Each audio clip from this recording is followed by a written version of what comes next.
এখন কবিতা পাঠ করবেন কবি সুচন্দন ব্যানার্জি। কবি সুচন্দন ব্যানার্জি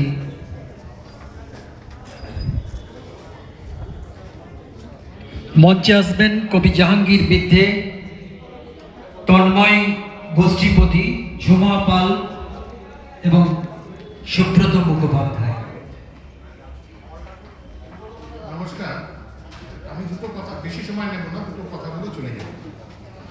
যথারীতি এবারও বলছি, যথারীতি আমার 4টে গোয়েন্দা গল্প সংকলন শ্রদ্ধেয় হেমন্ত রায় মহাশয়ের কাছে রয়েছে, যেগুলো যথাক্রমে পল্টন গোয়েন্দা ও বাঘিনী অ্যাসিস্ট্যান্ট, কাকু ও গোয়েন্দাগিরি, 4 জনের গোয়েন্দাগিরি এবং 4 জনের গোয়েন্দা অভিযান। আমি আপনাদের সকলকে অনুরোধ করব গোয়েন্দা গল্প সমগ্রগুলিকে ক্রয় করতে। আপনারা জানেন যে আমি দুটো গোয়েন্দা গল্প সমগ্র লিখে থাকি, একটি কাকু ও অভি, যার পাঠক কিশোররা, অপরটি পল্টন ও বাঘিনী, যার পাঠক শিশুরা। বছর 2 আগে এই সাহিত্য সেবক মাসিক পত্রিকায় এক ভদ্রলোক মতামত দিয়েছিলেন যে বারে বারে আমি নাকি পল্টন গোয়েন্দাকে নিয়ে আসি, পল্টন গোয়েন্দাকে সব জায়গায় মানানসই হচ্ছে না। দেখুন, পল্টন গোয়েন্দার শিশুদের জন্য গোয়েন্দা গল্প সমগ্র,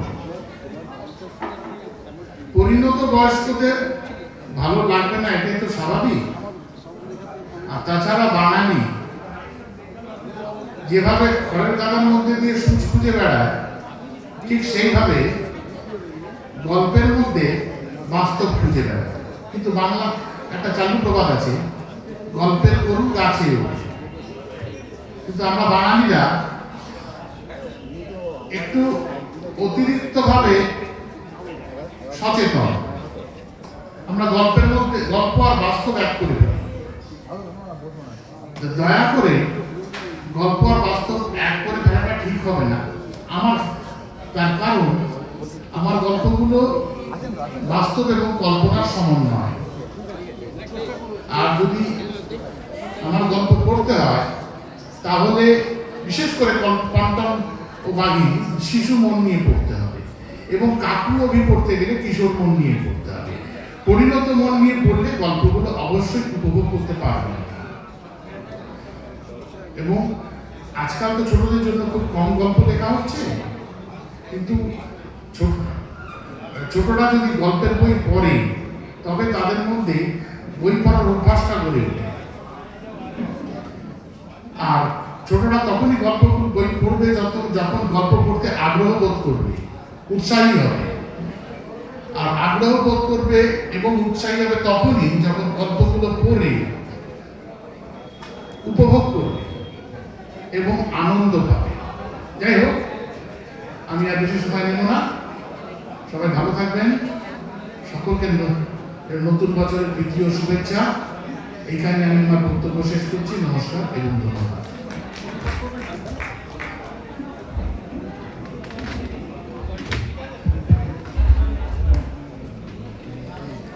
ধন্যবাদ কবি সুচন্দন ব্যানার্জিকে। এখন কবিতা পাঠ করবেন কবি জাহাঙ্গীর বিদ্যে।